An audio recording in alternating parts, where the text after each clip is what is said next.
of my salvation.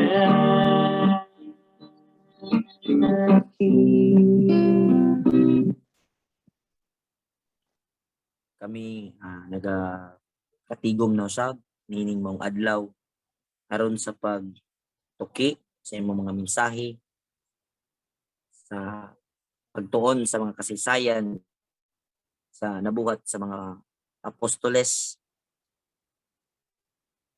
aron kami dunay panagius nga masabtan ug ingon nga kami nagatubo nga dungan naagi sa imong mga kahibalo. Aba Elohim, kami karon mga duol sa imong kaluoy, mugmuhangyo kami nga kaunta ang magapatawala sa amo na pagtuon ug ang mga mangabot nga mga pangunauna hinaot nga magagikan diha kanimo Aba, ug makahatag og kahimayaan alang kanimo kung amo kini nga maikanabuhi ug amo nga ikahabahagi sa amo nga mga kaliwatan. Hinaot ba nga among pagtuon mao'y makapadungag sa among kadasig aron kami makapadayon nga malipayon sa pag-alagad nga kanimo. Aba, pasayloang ang mga kalapasan aron kami makasabot sa imong mga sugo amo nga pangayuan og pasaylo ang mga kalapasan sa pulong sa buhat sa una o karon among gipangayo ang tanan nga amo nga giampo nga kanimo nga ikaw magagiya kanamo diya lamang sa imong balaan og dalaygon nga pangalan ay imong gihatag kanamo pinagi sa imong bugtong anak Yahweh Shai HaMashiach. Amen.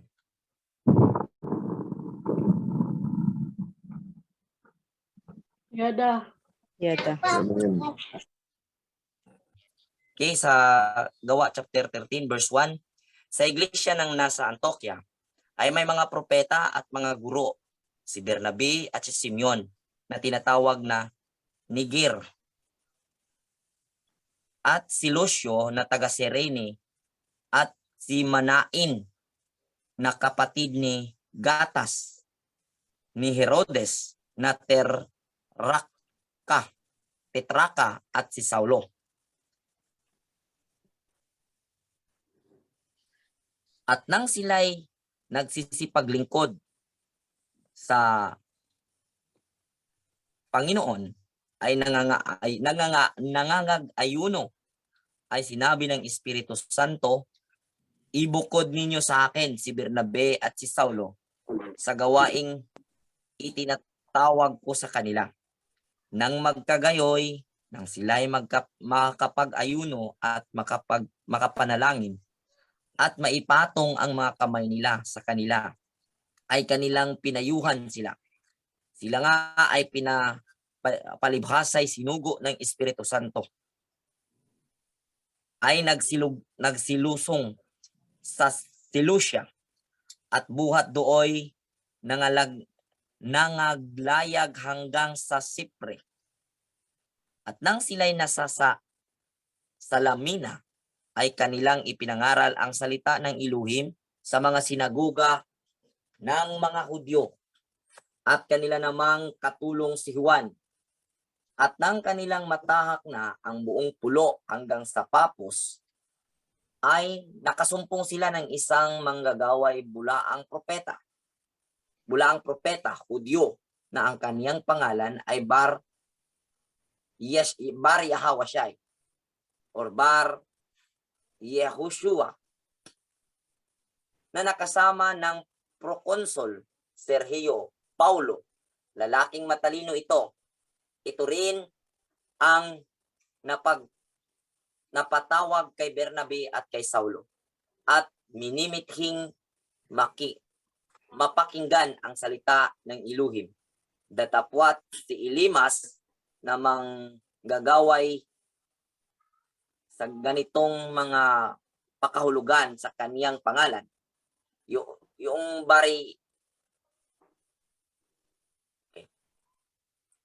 ay kumahadlang sa kanila ng pagsisi kapag hiwalay sa pananampalataya ng prokonsul. Datapwat si Saulo na tinatawag ding Pablo na puspos ng Espiritu Santo ay itinigtig sa kanya ang kanyang mga mata at sinabi, "O puspos ng lahat ng karayaan at lahat ng kasamaan, ikaw ang anak ng Diablo. Ikaw na kaaway ng lahat ng katuwiran, hindi ka baga titigil ng pagpapasama sa mga daang matuwid ng Panginoon. At ngayon, narito na sa iyo ang kamay ng Panginoon at mabubulag ka na hindi mo makikita ang araw na kaunting panahon at pagkadakay nahulog sa kanya ang isang ulap at ang isang kadiliman at siya'y nagpalibot na humahanap ng sa kanya'y aakay sa kamay. Nang magkagayon, pagkakita ng prokonsul sa nangyari, ay nanampalataya na nanggigilalas sa aral ng Panginoon. Nagsitulak nga sa papos si Pablo at ang kanyang mga kasama at sumadsad sa Perga ng Pampilya at humiwalay sa kanila si Juan at nagbalik sa Jerusalem. Datapwat silang pagkatahak sa Perga ay nagsidating sa Antioquia ng Pisidia at sila ay nagsipasok sa sinagoga ng araw ng Sabat at nagsiupo. At pagkatapos ng pagbasa ng kautusan at ng mga propeta, ang mga pinuno sa sinagoga ay nagpautos sa kanila na sinasabi, "Mga kapatid, kung mayroon kayong anumang iaaral sa bayan, ay magsasalita kayo." At nagtindig si Pablo at ang kamay ay ikinikiya na nagsabi, "Mga lalaking taga-Israel, at kayo'y nangatatakot sa Elohim, magsipakinig kayo.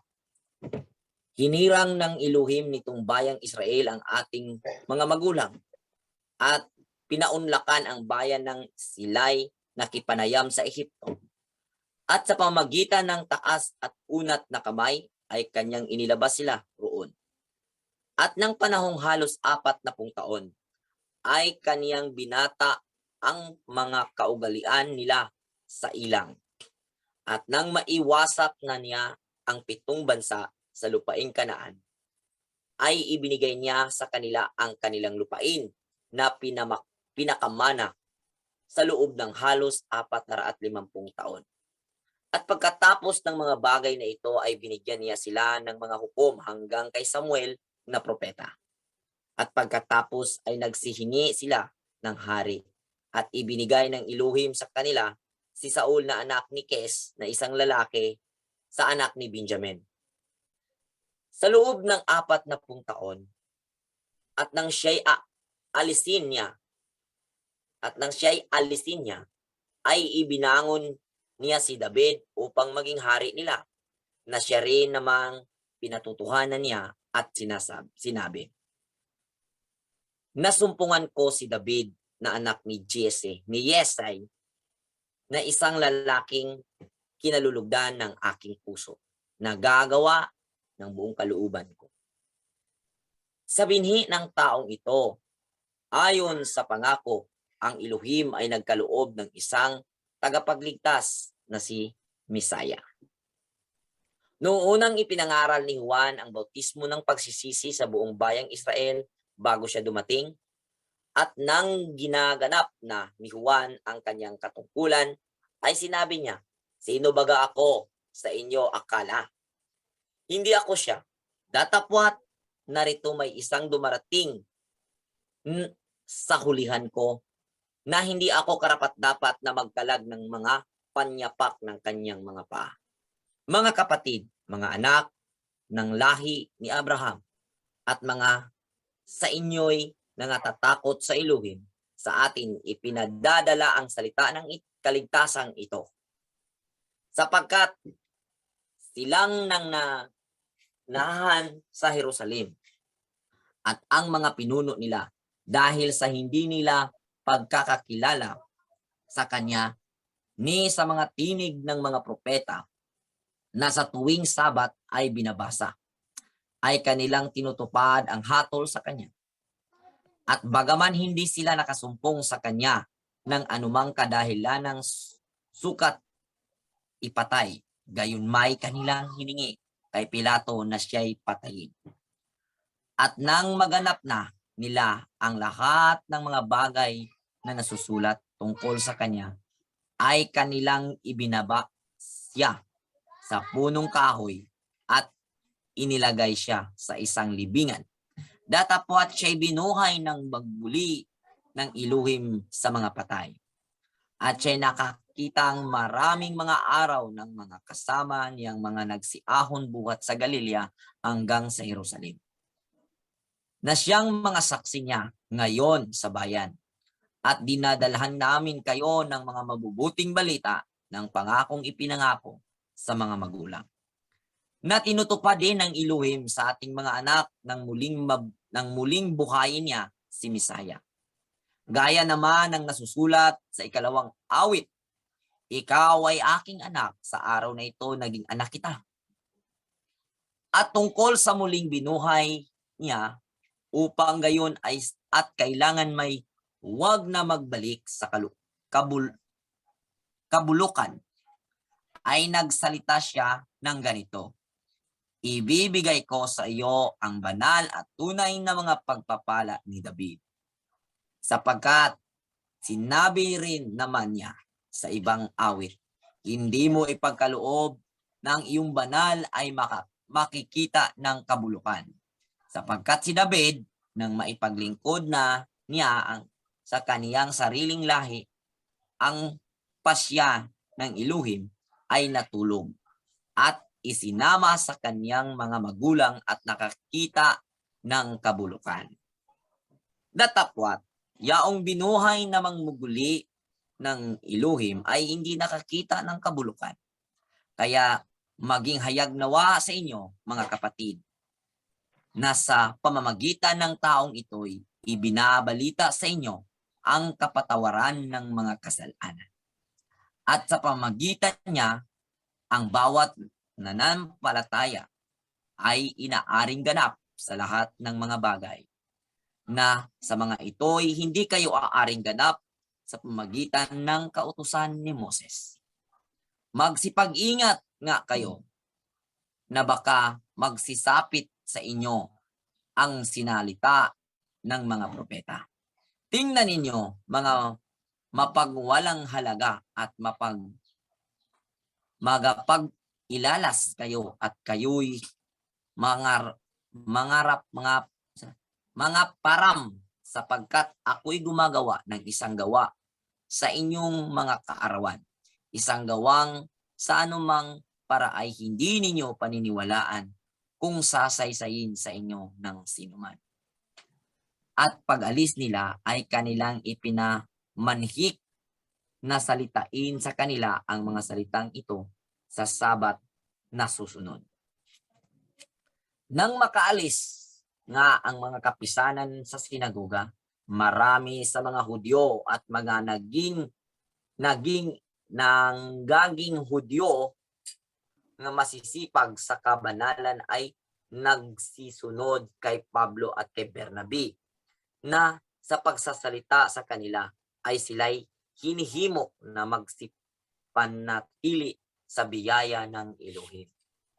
At nang sumunod na Sabat ay nagkatipon halos ang buong bayan upang pakinggan ang salita ng Elohim. Datapwat, nang makita ng mga Hudyo ang mga karamihay ay nagpuno ng kapanghilian at tinutulan ang mga bagay na sinalita ni Pablo at nagsipagsalita ng buong katapangan si Pablo at si Bernabe at nagsabi, kinakailangang salitain muna ang salita ng Elohim sa inyo. Yamang ito ang itinatakwil at hinahatulan ninyong hindi kayo karapat-dapat sa walang hanggang buhay. Narito kami ay pasa sa mga kintil, sapagkat ganito ang ipinag-utos sa amin ng Panginoon, na sinasabi, ilagay kitang isang ilaw ng mga hintil, upang ikaw ay maging sa ikakaligtas hanggang sa kahuli-hulihang hanggan ng lupa. At nang marinig ito ng mga hintil, ay nangagagalak sila at niluwalhati ang salita ng Elohim at nagsisampalataya ang lahat ng mga itinalaga sa buhay na walang hanggan. At lumaganap ang salita ng Panginoon sa buong lupain. Datapwat inudyukan ng mga Hudyo ang mga babaeng masisipag sa kabanalan na may mga kalagayang mahal at ang mga mahal na tao sa bayan at nagagbangon ng pag-uusig laban kay Pablo at kay Bernabe. At kanilang pinalaya sila sa kanilang mga hangganan. Datapwat ipinagpag nila ang alabok ng kanilang mga paa laban sa kanila at nagsiparoon si Ikonyo. Ang mga alagad ay nagpuspos ng kagalakan at ng Espiritu Santo. Okay?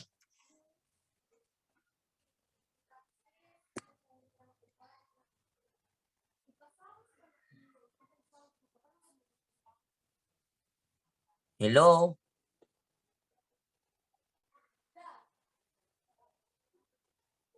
Hindi yata akong signal siguro. Hello bro, dinig ka namin bro.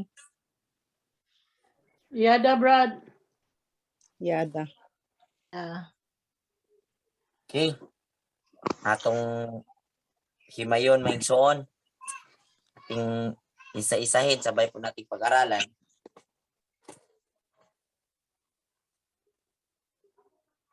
Kung ating titingnan dito sa verse 1,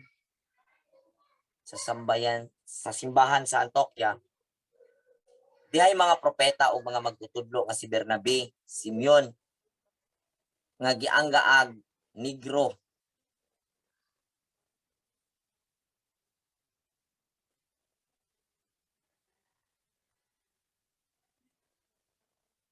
sa simbahan sa Antioquia, di ay mga propeta o mga magtutudlo nga si Bernabe, si Simeon, nga gianggaag, Negro. So, kung ating titingnan, yung Negro, di ba, itom?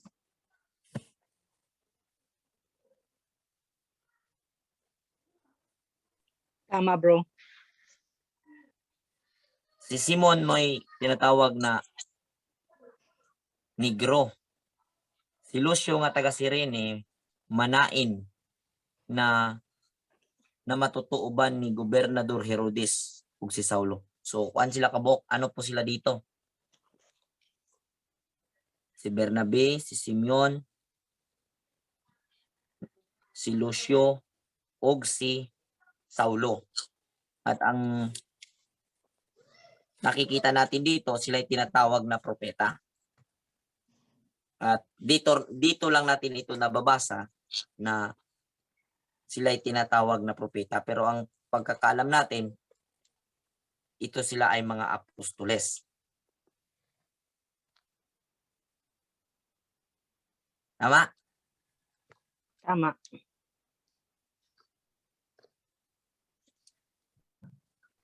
Kasi minsan yung trabaho ng propeta ay tagapagturo at ang apostoles tagapagturo din.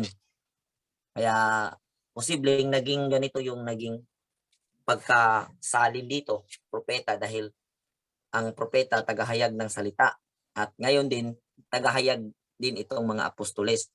Pero sa pagkakaalam ko, yung propeta ay direct po yun na ano ba, pinapaalam ng Elohim ang magaganap na mga mangyayari sa hinaharap sa buong sanlibutan or sa Israel man. Pero itong mga apostol ay nakakabasa at nakakaintindi sa mga sulat ng propeta o sa kalooban ng Ama na naisulat ng mga propeta. So mayroong pagkakaiba. Dahil ako'y naniniwala na nung si Misaya ay nandito, kasi kung unawain yung Daniel, siya ay naparito upang silyuhan ang mga pangitain at ang mga propesiya at mga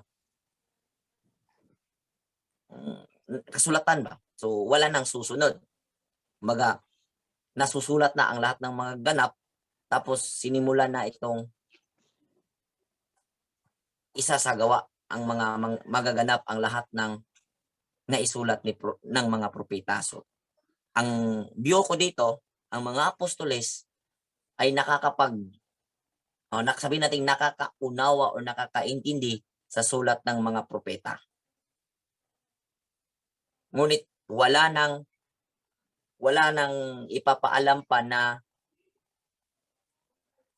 magaganap sa hinaharap. Kumbaga, kung mayroon man upang ipaunawa ang mga magaganap na nasusulat na hindi nauunawaan.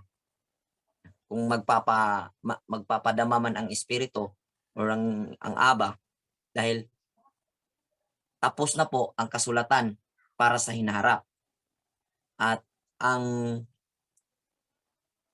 maging gawain ng apostolik na itinatag sa pangunguna ni Misaya ay ituro sa mga tao ang kasulatan na siyang magaganap sa hinaharap upang ang mga tao ay makapaghanda sa anumang mangyari. Yun ang pagkakaiba ng apostoles at ng mga propeta. Para sa akin, yun ang pagkakaiba. Yung apostoles nakakabasa or nakakaunawa sa mga sulat sa propeta. Pero yung propeta ay mayroon po siyang direct na communication sa Elohim para ipaalam ang mga kaganapan at maisulat ang mga kaganapan sa hinaharap.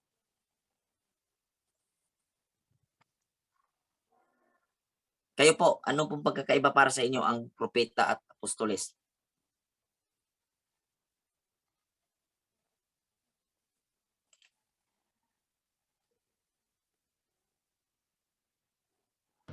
Ganon din po sa iyo, pagkakaunawa. Signa ilain dira. Man lang madungag po bang igsoon ba? Baka may ibang pagkakaunawa Tama bro, mapuno. pinapakita sa kanya ng alahayam yung propeta, pinapakita sa kanya ng alahayam yung future. Oo. Yun ang para sa akin na ang pagkakaiba sa propeta ay ipapakita sa kanya at isusulat upang magiging babala or magiging ang susunod sa kalooban ng Ama ay makakaiwas sa kasi yung mga mangyayari ay mga paghahatol para yun sa mga hindi sumusunod sa kalooban. Kumbaga, hindi ko ma-expound ang tama or pero yun ang pagkakaiba. Ang apostoles ay nakakabasa sa mga sulat ng propeta. Kahit para sa akin, wala nang propeta na ipapadala matapos ipadala ang anak. Kasi yun na ang huling sugo. At kung ano yung itinuturo ng huling sugo, yun na ang ipagpapatuloy. Yun ang apostolik na. At ang mga apostolik na tao ay nakakapagpaliwanag sa sulat ng mga propeta. Bali dito bro, sa Google, yung differentiate ng prophet at saka ng apostle. Dito sabi, prophet is someone who speaks by divine inspiration, while apostle is a missionary or leader of a religious mission, especially one in the early, dito naman ay Christian church. Parang ganon. So parang sila Yan ang binigay sa Google. Pero yung yan, sa akin, binigay ni Google. pero sa akin, ang pagkakaunawa ko, may konti lang pagkakaiba ang propeta at apostol. Kasi si apostol, ang apostoles, makakapagpaliwanag siya sa mga sulat ng propeta.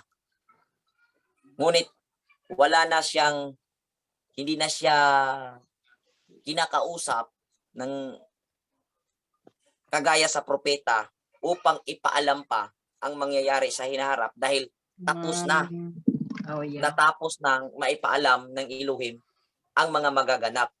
Oh. Kaya ang sa buluhaton, gagawain ng Yung action. apostol is ano na, ituro or ipaliwanag sa tao yung nakasulat sa propesiya na ito yung plano ng Ama. Kumbaga siya ang mag-aanalisa sa mga kasulatan ng propeta upang ipaliwanag sa tao ang mga sinulat ng propeta nang sa ganon maunawaan ng tao. Para sa akin yun ang apostol. Oo, parang teacher Tama. lang siya. Teacher siya, bro, ang apostle, bro. Yun Mayon lang, ana. Mayon ana. maestra lang. Oo, siya yung nagtuturo. Nagtiteaching siya. Tapos yung propeta, siya yung nagsusulat kung ano siya yung may alam na anong mangyari. Sa Panginoon. Oo, Sila yung may galing Kasi sa kung, Panginoon. Siya yung may... kasi kung makikita mo yung nangyayari kay John de Bilab, lahat ng propesiya ni John de Bilab na ipinakita sa kanya ng Elohim ay mga naisulat na. Kumbaga, yun ang summary sa buong Torah. sa buong kasulatan. Nasa Book of Revelation na isumari ang lahat ng kaganapan. Kumbaga, yun ang pagpapatunay na ang apostoles ay makakapagpaliwanag sa kasulatan ng propeta sa buong Torah. Yun ang ipinakita kay John dahil kumbaga na overall ba na ipinakita na ito yung buong mangyayari. Kasi kung titingnan mo yung Book of Revelation, iwan ko lang kung yun ba nakikita ninyo. Saklaw po yung napag-usapan po dyan or nakikita po yung simula at ang magaganap sa katapusan. Kumbaga na overall na niya ba?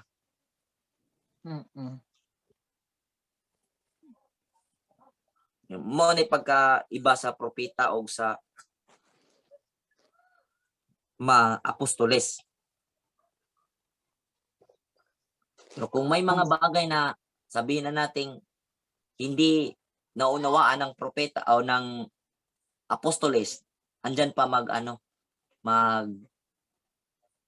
abot bitaw yung darating yung sinasabi nilang divine understanding ba? Parang sabi ng iba, buses na naririnig yan sa loob ng kanyang sarili. Pero sometimes po na na-abuse ang mga ganoong revelation dahil marami pong sasabi na ako may revelation din, ganyan.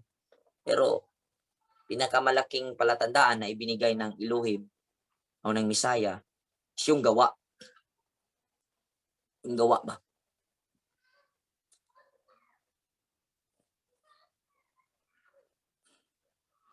So, tuloy tayo. Verse 2. Usa ka adlaw ni ana samtang nagsimba sila og nagpuasa mingon kanila ang espiritu. Igahin alang kanako si Bernabe ug si Saulo. Alang sa buluhaton nga maoy hinungdan sa pagtawag ko kanila. Busa pag nagpuasa sila og nagampo og gipandungan nila sa ilang makamot si Bernabe ug si Saulo. Ug unya ilang gipalakaw. Nangyari, nagpasting sila dahil pinamanik sa kanila, pinaparamdam sa kanila ng espiritu na si Pablo at si Bernabe ay tinawag para sa sa special na gawain. Kaya't sila ay tinawag. At ang ginagawa nila, sila ay nag-prayer and fasting. Tapos ipinatong ng mga kasamahan ang kanilang kamay doon kay Saulo at kay Bernabe.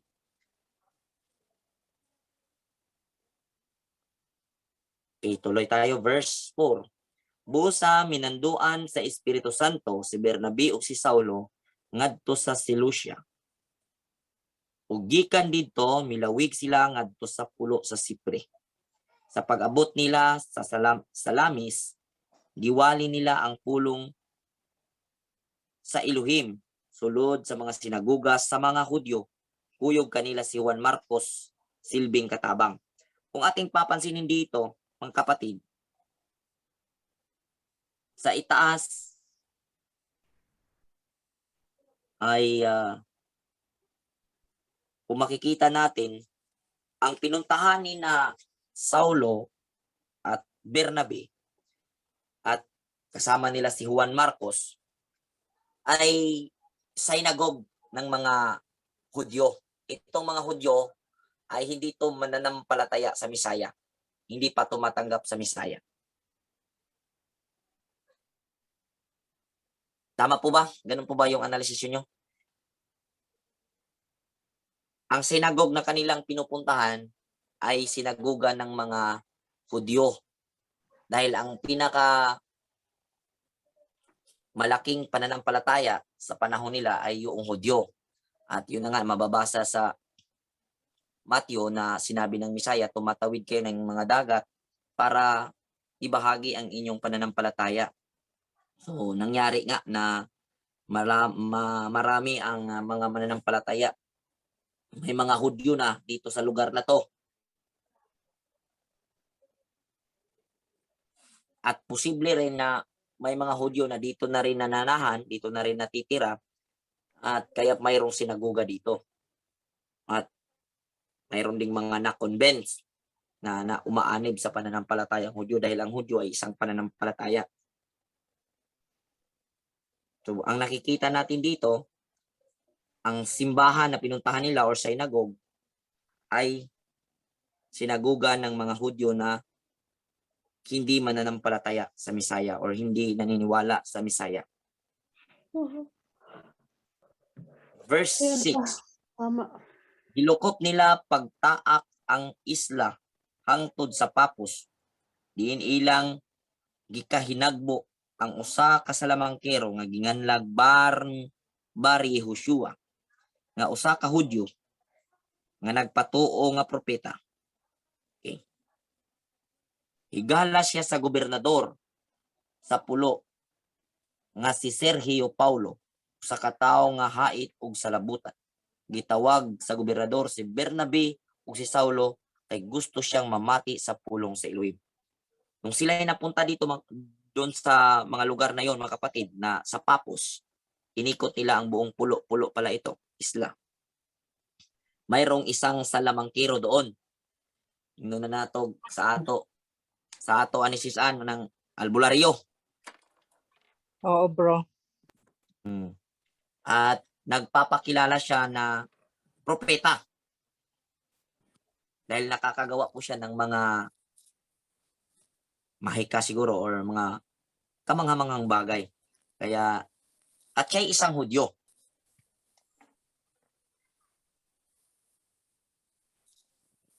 Member to ng or Hudyo talaga in blood. Or yun ang makikita natin. Tapos, ano siya? Suod or kaibigan ng gobernador sa si Sergio Paulo. Ano siya? Kaibigan. Malapit na kaibigan. Ang pangalan niya dito is Bar Yehoshua or Bar Jesus, na ang ibig sabihin po anak ni Yahweh. Yan po ang ibig sabihin ng bar, kasi ang bar Aramaic word sa Ben, at ang Ben ay son. So son of Yehoshua ni siya, son of Yahweh. Yan po ang ibig sabihin ng kanyang pangalan. Tama pa, sis Ann? May Tama, alam si bro. Sis Ann, bar means son.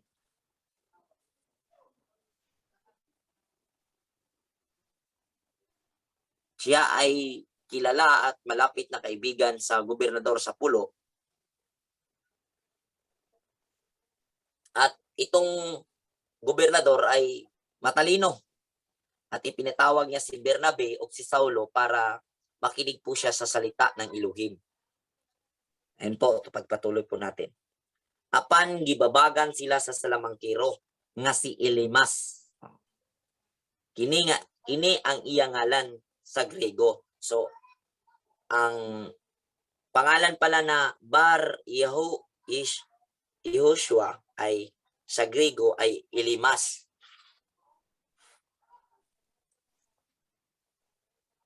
Nung pinatawag na sina Pablo at Bernabe, pinigilan niya. Okay. Unya si Saulo na ilhan usab sa ngalan nga Pablo nga puno sa Espiritu Santo. Mitutok sa salamangkiro ug miingon kaniya, anak sa yawa, kaaway sa tanang maayo, napuno ka sa tanang matang sa kadautan ug limbong ug kanunay kang naninguha pagtuis sa kamatuuran sa Elohim. So nung nagkatagpo na, dahil pinigilan nga ni Elimas sina Bernabe at Saulo, ay tinitigan niya at sinabi niya, Diablo, na ikaw ay napuno sa lahat ng kasamaan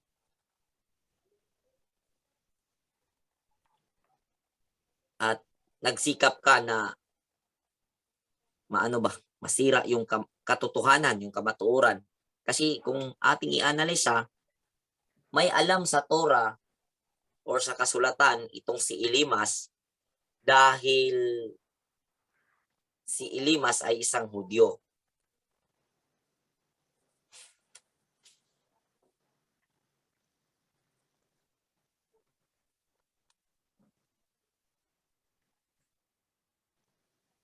At sinabihan siya ni Pablo na pinagsikapan mo na masira or matwist ang katotohanan. At alam natin na ang katotohanan sa Elohim ay ang ibig sabihin nito, tumutukoy ito sa salita na kung saan ang Torah.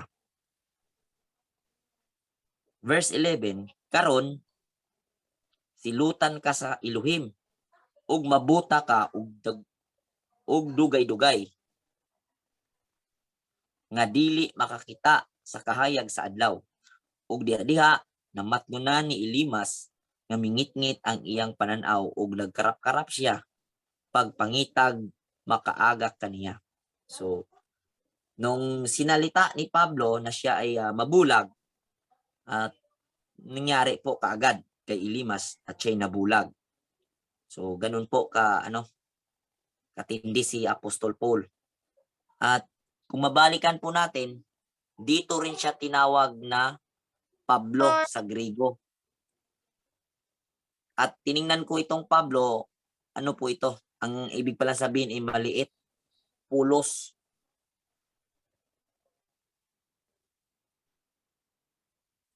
At nung sinabi ni Pablo na mabulag ka, nangyari talaga. Ganun po katindi si Pablo. Ang ni Pablo, kasi sabi dito na describe, puno siya sa Ruach HaKodesh. Verse 12, ang gobernador nakabig sa dihang nakita niya ang nahitabo ug nahibulong siya pag-ayo sa pagtulunan may tungod sa Elohim. O yun po ang nangyari, na-convince itong gobernador dahil sa nakita po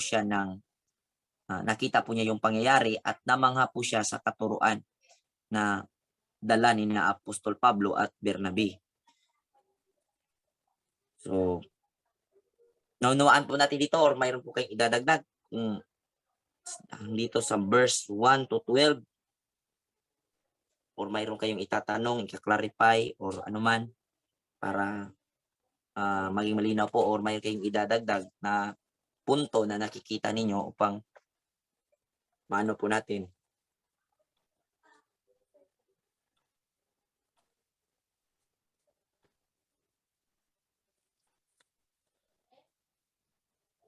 Malinaw, bro. kaning uban basig na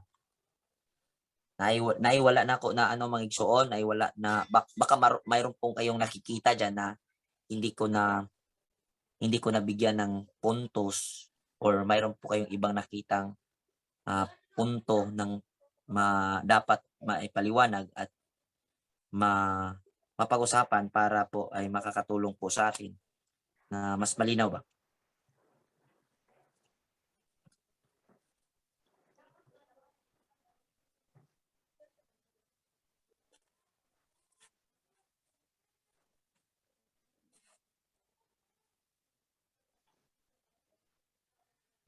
Wala. Malinaw, na. bro. Malinaw, bro. Wala kayong na ibang nakita na puntos na makakatulong or hindi na. Okay, tuloy tayo. Okay, verse 13. Si Pablo ug ang iyang mga kauban milawi gikan sa Papos.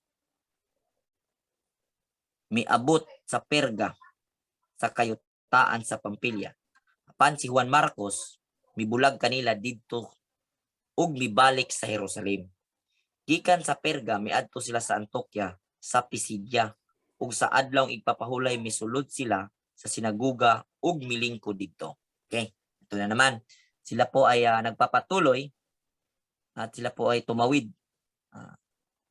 mula sa Papos patungo sa Perga at patungo sa Pampilya. At kasama nila si Juan Marcos. At sa pagkakalam ko, itong si Juan Marcos, ito si Marcos na nagsusulat ng ng Book of Mark sa aking mga nababasa ng mga komentary. Pero hindi po ako sure, pero ito po si Juan Marcos, ito yung sumusulat sa libro ng Marcos. At kasama nila, tapos umuwi. At sa pagkakaalam ko, itong si Marcos ang maging dahilan sa paghihiwalay ni na Pablo at Bernabe sa pagpapatuloy natin sa susunod na talat, susunod na chapter. At nung sila napunta doon sa Pisidia, sa Antioquia,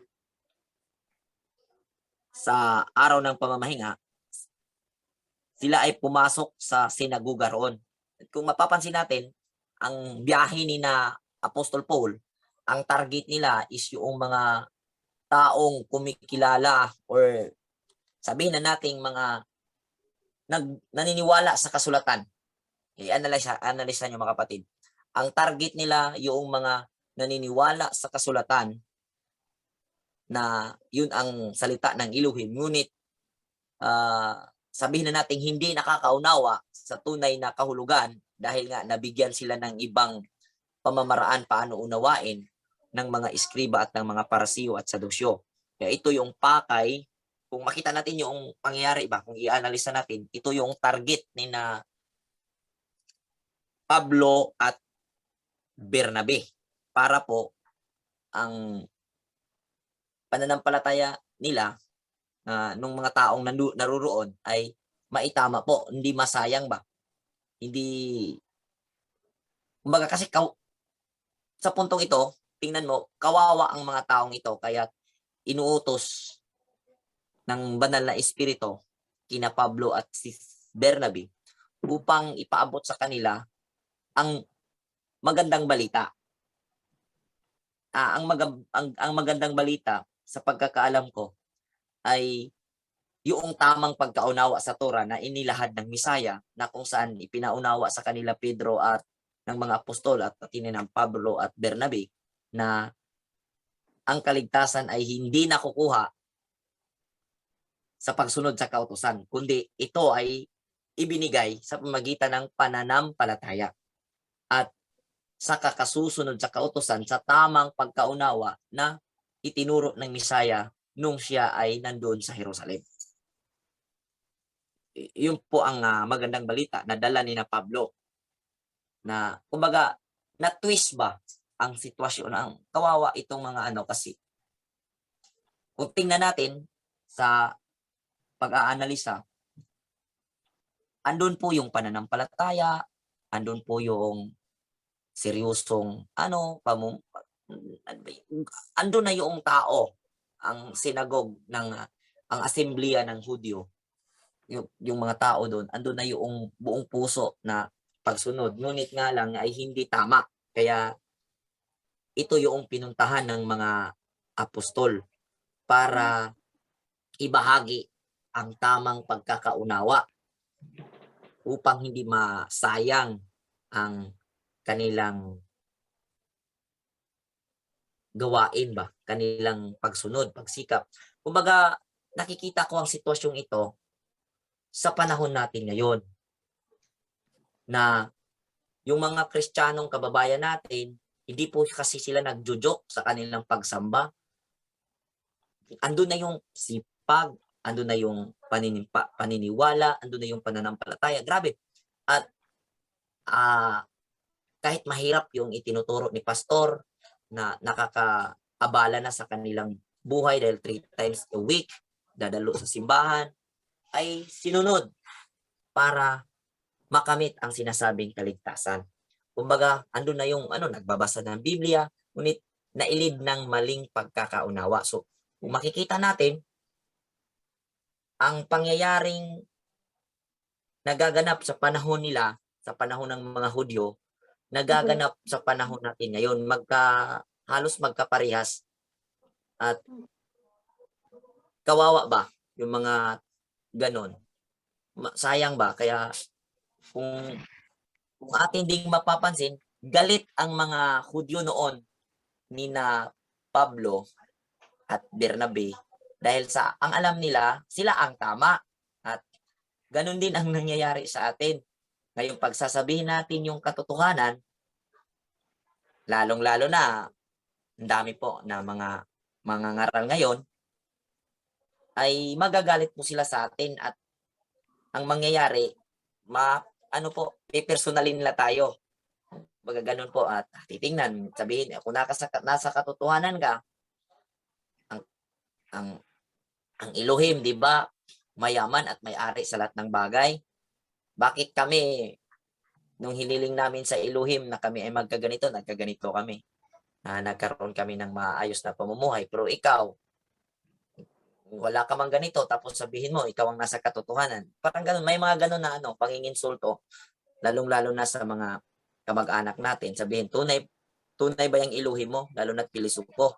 Sabihin, kung tunay yung Elohim mo, ngayon, sino ang mas mayroong magandang buhay sa atin?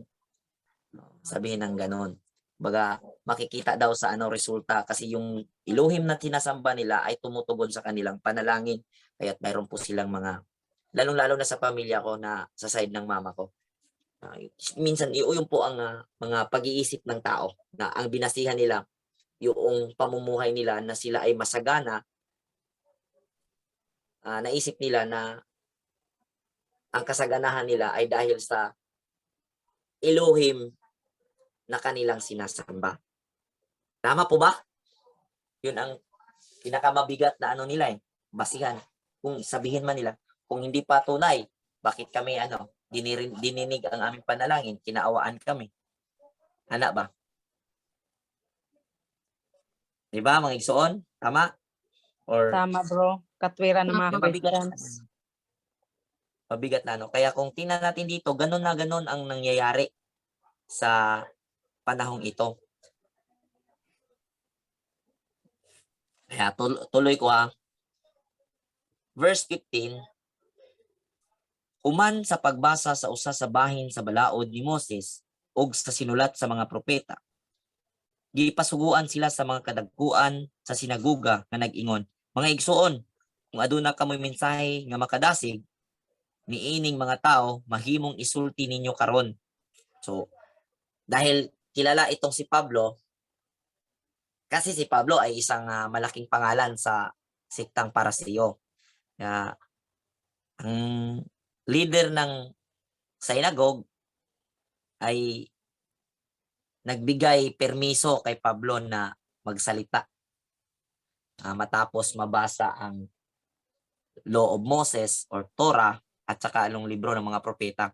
At dito rin makikita natin mga kapatid ang ginagawa ng mga mananampalataya noon na every Sabbath day, ang binabasa ay ang sulat ng mga propeta at sulat ng sa Torah at ang writings ng mga propeta. Kaya nung tinalakay ko yung topic, naalala nyo, last Sabbath, tinalakay natin ang topic tungkol sa kung paano nagsamba or paano nila ginagawa ang pagsamba nila, ang mga unang mananampalataya sa panahon ng Sabat o sa araw ng Sabbath day. At naano po ako na tinatalakay ko po yun dahil mayroon po akong nababasang comment sa mga live po natin na Babylonian daw ako, Babylonian daw tayo. Sabi nila, style na born again, style Babylonian. Kaya sabi ko, baka inaakala nila na patsamba-tsamba tayo. Doon po ako nagano na gusto ko ibahagi kung bakit naging ganito yung pag estilo ng pagsamba, bakit ganito. Dahil yan po ang pinaka nakuha at nabuo kong posibleng ginagawa ng mga unang mananampalataya po noon. At yun na, nakita natin dito po nakita natin na gano'n na nga binabasa ang Torah bawat Sabat at ang libro ng mga propeta. At dito, nung nabasa ito, matapos nabasa ng mga tao doon, ay inaanyayahan si Pablo at si Bernabe na magsalita para sa karagdagang pangpalakas ba ng pananampalataya. Kumbaga, hiningian ng mensahe si Pablo ng pinuno doon at tinugon ni Pablo. At ang sinabi ni Pablo dito, sabi niya, mitindog si Pablo og Lisinyas pinagi siyang kamot og niingon, katawhan nga Israelinhon og kanang dili Hudyo nga nagtuo sa Elohim, pamati kamo. Okay. Ang titingnan po natin dito, kung i-correct natin po yung pagkasabi, ang sinasabihan ni Pablo, yung lahat ng Israelita na nanduroon. Tapos, yung mga hindi Israelita, yung mga hindi tuli dati. Kasi ang lahat ng nasa loob dito sa sinagog ng sinaguga ng mga Hudyo, lahat po ito tuli. So, mayroon pong something bikil or something na hindi na ayos ng pagkasalin kung ating unawain, kasi ang naging entrance po kasi sa pananampalatayang Hudyo, kahit basta't ikaw ay hindi Israelita, hindi ka Israelite sa blood, hindi ka mula sa tribo ni Israel, pag ikaw ay sasamba or sasama sa pananampalataya, pasok sa sinaguga ng mga Hudyo, kailangan ikaw matuli dahil yan po ang turo ng mga So, ang punto dito, inano ni Pablo, katawang Israelinhon, yung mga Israelita talaga na galing talaga sa tribo ni Israel. At sabi niyang hindi Hudyo, ito yung mga hindi Israelita, ngunit hindi ibig sabihin hindi tuli. Tuli po ito. At kasi sinabi niya may pananampalataya sa Elohim. Mga na-convert sa pananampalatayang Hudyo.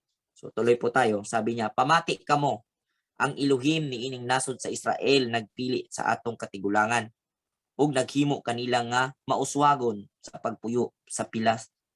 Sa pagpuyo pa sila sa ingon nga mga langyaw sa yuta sa Ehipto.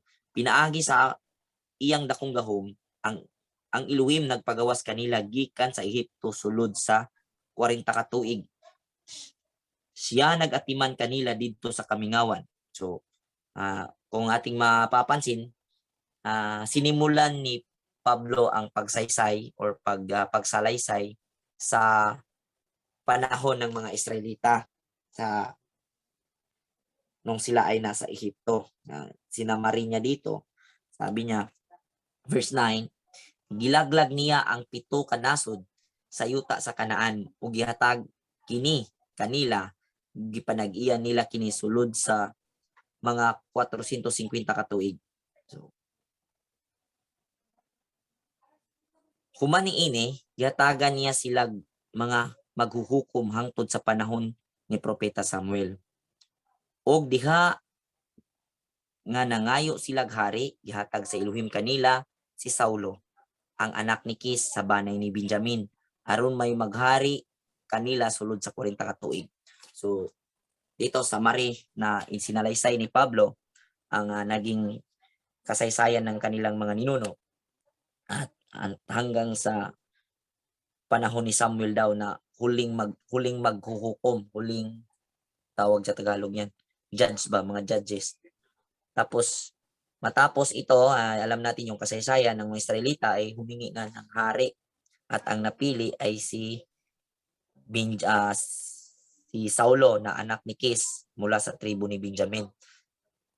Na pinagharian po ang Israel, siya ang kauna-unahang hari sa Israel sa loob ng 40 years. So, verse 22, sa dihang gipahawa siya sa trono, si David, gihimo sa Elohim nga ilang hari. Kini ang giingon sa Elohim may tungod kaniya. Nakita ko nga si David ang anak ni Jesse, usa ka tawo nga nakapahimuot kanako ug mubuhat sa tanan nga gisugo ko kaniya. Okay. Ito yung kasaysayan ni Jesse. Ni David na anak ni Jesse na nalipay ang Elohim, natutuwa po ang Elohim sa kay David. Verse 24, sa wala pa muanhi si Misaya, nagwali si Juan ngadto sa tanang tao sa Israel, na kinahanglan maghinulsol sila ug magpabunyag. Ug sa hapit na mamatay si Juan, miingon siya sa katawhan, kinsa ba ako nga sa inyong hunahuna? Dili ako ang inyong gipaabot, apan sunod kani kanako may muanhi nga og dili ako takos bisan gani sa paghubo sa iyang sandalyas. O dito po sinalaysay din ni Pablo ang pagkapadala kay Juan upang ihanda ang mga tao sa magitan ng cleansing ceremony para sa pagsisisi dahil may darating na susunod sa kanya na kahit sa pag-alis or pagkalag ng mga na sandalyas na hindi takos o hindi karapat-dapat si Juan. At ang tinutukoy po dito ay ang Misaya. Verse 26, mga igsoon nga kaliwat ni Abraham ug kamong tanan nga dili Hudyo nga nagtuo sa Elohim, kita mao ang gipadad-an ni ining mensahe sa kaluwasan. Kaya ang mga tao sa Jerusalem ug ang ilang mga pangulo wala mahibalo nga siya mao ang manluluwas ug wala nila masabti ang mga pulong sa mga propeta nga gibasa sa matag adlaw ipapahulay. So kung ating i-aanalisa dito kahit bawat Sabat na binabasa ang kasulatan ng mga propeta at ang Torah, hindi na meet o hindi na ibigay ang tamang kahulugan ng kasulatan, kaya ang nangyari hindi nila na pansin ang pagdating ng Misaya dahil hindi nauunawaan ang kasulatan. At yun naman ay pinahintulot para maisagawa ang paghahandog. At kung titingnan din natin, ang naging posibilidad din, kaya't hindi naunawaan, dahil na main condition ang lahat ng mananampalataya noon na sumusunod sa pananampalataya o sa pang-uunawa ng mga iskriba na kung saan yun na ang pinaniniwalaan nila na tamang interpretasyon. Kaya yun po ang nangyari. So kung tingnan natin ang pangyayari noon at pangyayari ngayon sa mga panahon natin, sa nangyayari sa ating paligid, na ganun ang nangyayari kahit po sa araw ng Sunday, araw ng pagsamba nila at sa mga Bible study, palagi po nilang binabasa ang kasulatan at ang mga propeta, ngunit po ay hindi nila nakuha o naunawaan ang tamang iparating or ipakaunawa sa kasulatan, dahil po ang sinusunod at ang pinaniniwalaan nila yung pamamaraan paano unawain ang kasulatan na kung saan galing sa kanilang mga pastor. At kahit po inunawa nila, sabihin lang inaunawaan namin yan, ngunit ang naipundar po sa kanilang pag-iisip, dati po tayo, kaisa po tayo noon, ay yun pong pamamaraan ng pag-unawa na mula sa mga pastor.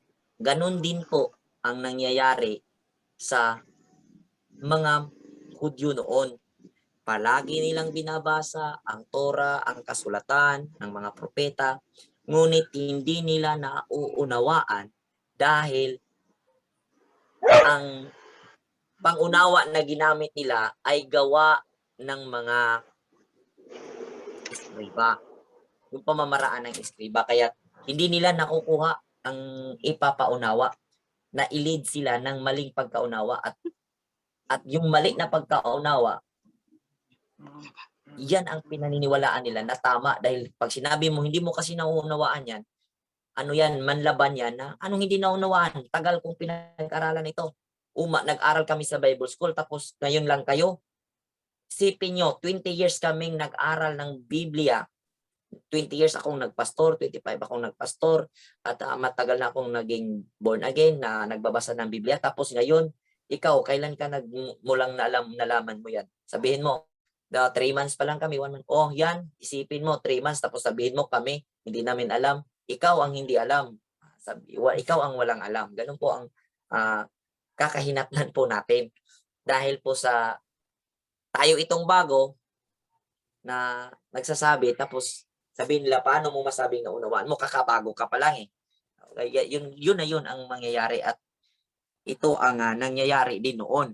Kaya nung lumitaw itong sina Pablo, Misaya, pagka yung taong may pride ba, may garbo, may mapagmataas, ay hindi nakikinig. At yung minsan, ayaw makinig, natakot na makarinig, baka malaman niyang mali siya. Ayaw niyang mapakinggan na may mga taong ganyan, matatakot makinig, baka may marinig siyang mag-lead sa kanya na maisip niya na mali pala siya. May mga tao na gano'n eh, matakot malaman na mali pala siya. Yung may mga gano'n, at posible yan sa ating panahon ngayon dahil yun ang nangyayari. Matagal na nagbasa, mga pastor dyan, ilang bisis, sabihin na, 4 na bisis ko yung naulit na binasa ang Biblia. Pero, tanong, ang ginamit niyang pangunawa, yun pa rin ang bigay ng mga Kristiyano, ang bigay ng mga pinuno ng Kristiyano, kaya hindi nauunawaan. Kaya, ito ang ginagawa ni Pablo at ni Bernabe. Ipinaunawa nila ang tamang pagkakaunawa. Kumbaga, binigay nila yung kung paano unawain ang kasulatan na palaging binabasa sa bawat araw ng Sabat. Kasi mababasa natin na sinabi ni Pablo na hindi nila nauunawaan ang kasulatan na binabasa nila sa bawat araw ng pamamahinga. Okay? Verse 20, hindi nila nauunawaan yung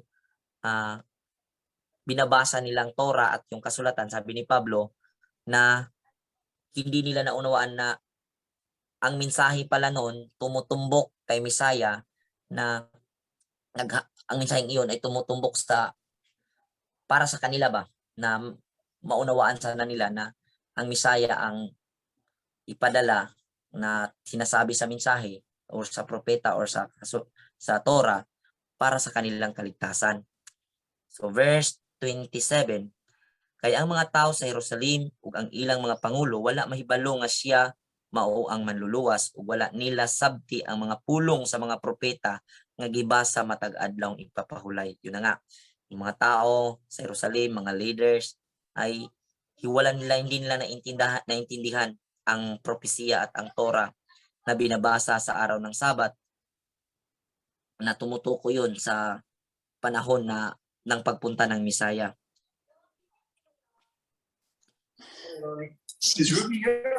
No. Apan sa dihang gisilutan Are you nila finished? si No, Misaya, it's all clean. It's all good. Okay. natuman nila ang mga pulong sa mga propeta.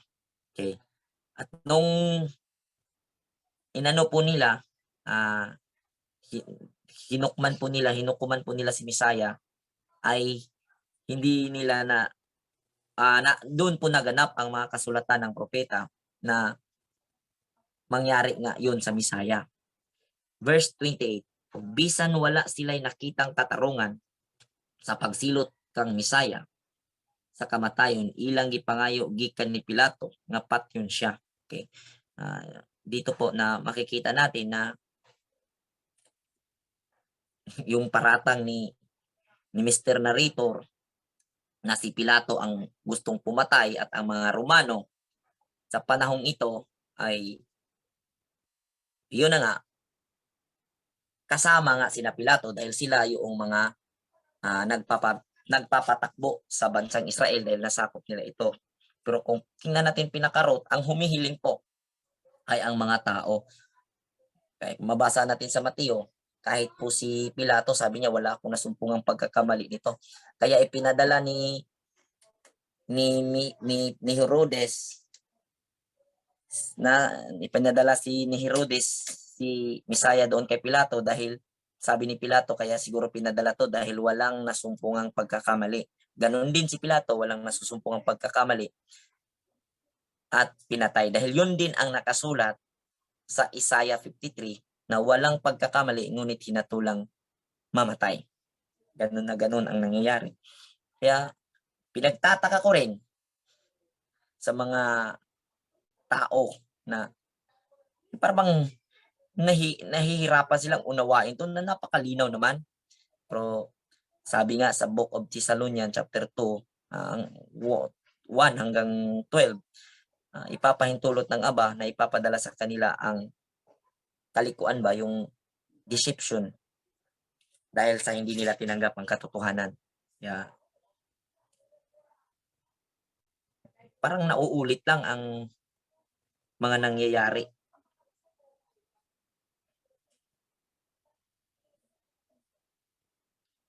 Verse 29, ug human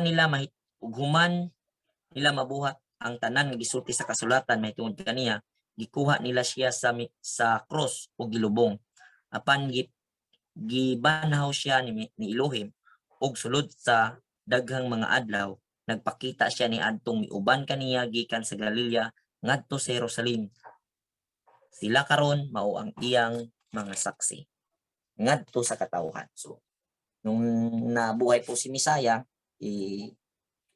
ibinahagi din ni Pablo na nagpakita ang Misaya doon sa mga tao at yun ang mga naging saksi. At ito ibinahagi din niya dito sa sinagugang ito. Verse 32, ug mianhi kami aron pagdala kaninyo sa maayong balita nagisaad sa Elohim ngadto sa atong katigulangan. So sabi ni Pablo, at ngayon kami nandito para po ipaalam sa inyo ang magandang balita na ipinadala ng Elohim para sa ug mianhi kami aron pagdala kaninyo sa magandang balita na ipinangako ng Elohim sa ating mga ninuno. So yun, sabi ni Pablo na naparito kami para dalhin ang magandang balita na ipinangako ng Elohim sa ating mga ninuno. At ang punto po nun ay ang magandang balita ay ang Misaya ay naparito. Yun ang magandang balita na kung saan ibinigyan niya ng tamang kahulugan, ang Torah, at kinalagan niya ang mga taong nagapos sa doktrina ng mga parasiyo at niligtas niya ang tao ba at ginawa niyang matuwid. At dahil naibigay niya yung tamang kahulugan ng Torah, dapat sundin matapos siya mamatay para ma-redeem ang isang katauhan, ay kung ano yung kanyang tinuturo na mga kahulugan sa Torah na dapat gawin, yun ang makakapag-maintain na tayo ay manatiling kaisa sa Misaya at ma-maintain natin yung kaligtasan na naibigay niya naibigay ng Elohim sa pamagitan ng kanyang anak. So, yun po ang magandang balita na i-share ni Pablo sa community dito sa Antioch, sa sinaguga dito. Gibuhat sa Elohim alang kanato aron nga ang ilang mga kaliwat pinaagi sa pagbanhaw kay Misaya sumala sa nasulat usab sa ikaduhang salmo, ikaw ang akong anak karong adlaw mahimo ako nga imong amahan.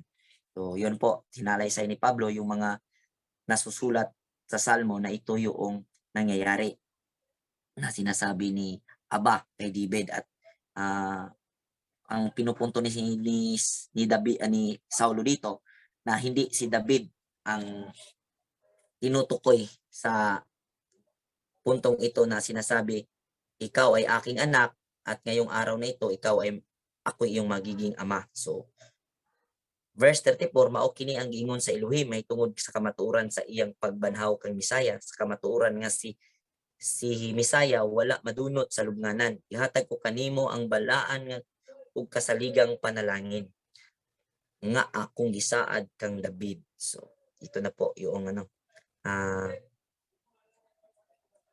binigay ng Elohim ang banal na pagpapala na kanyang ipinangako kay David, which is yung Misaya. Yun na po ang kasagutan at yun ang good news.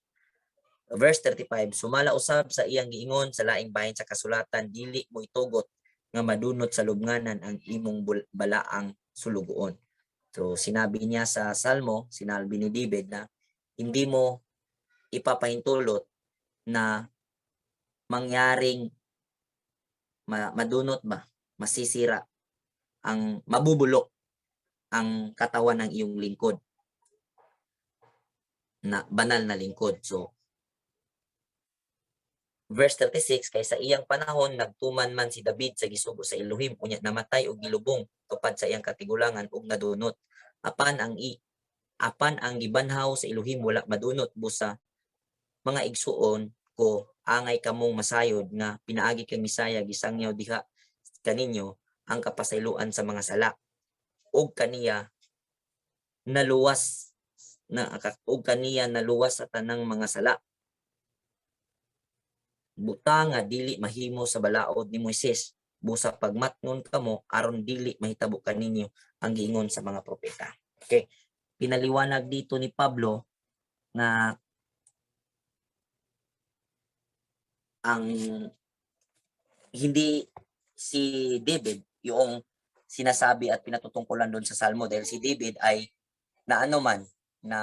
nabulok man yung katawan niya. So parang madali niyang naipaliwanag sa mga mambabasa na yung sulat doon ay hindi si David ang pinatutungkulan, kundi yun ay prophecy para sa anak ni David na kung saan si Misaya, dahil muli nga nabuhay si Misaya at hindi nabulok ang kanyang katawan. Yun po ang pinatutunayan ni Pablo sa harap nila gamit ang kasulatan, ang scripture na pinapatunayan niya na ang Misaya, Yahweh siya, yun na ang ipinangako dahil nagaganap sa kanya ang mga nasusulat. At sabi niya dito, ang Misaya, yun na ang kapatawaran sa ating mga kasalanan. At sabi niya dito, ito ang bagay na hindi magagawa sa kautusan. Kasi ang pagpapatawad sa kasalanan ay hindi natin magagawa sa pagsunod sa kautusan dahil hindi man tayo perpekto. Tama po ba?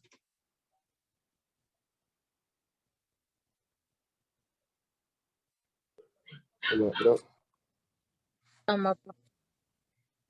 So baga yung kaligtasan ay hindi makukuha sa pamamagitan sa pagsunod sa Torah. Ito yung punto ni Pablo, sabi niya dito, o gibaluin ninyo na ang tanan nga nagatuo kaniya naluwas sa tanang mga sala, butang nga dili mahimo sa balaod ni Moises. Sabi niya, basahin ko sa Tagalog ha.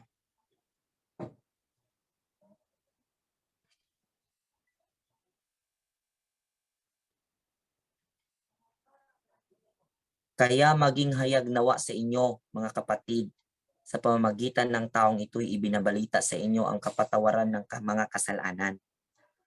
At sa pamamagitan niya ay bawat mananampalataya ay inaaring ganap sa lahat ng mga bagay na sa mga ito'y hindi kayo aaring ganap sa pamamagitan ng kautusan ni Moses.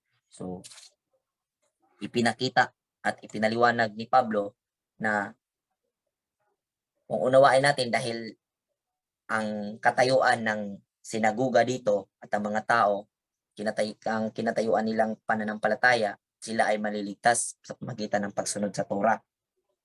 Ngunit, tinuro ni Pablo na hindi yan mangyayari, kundi mangyayari lang na tayo ay mapatawad kung tayo ay magsisampalataya sa taong ito, Misaya.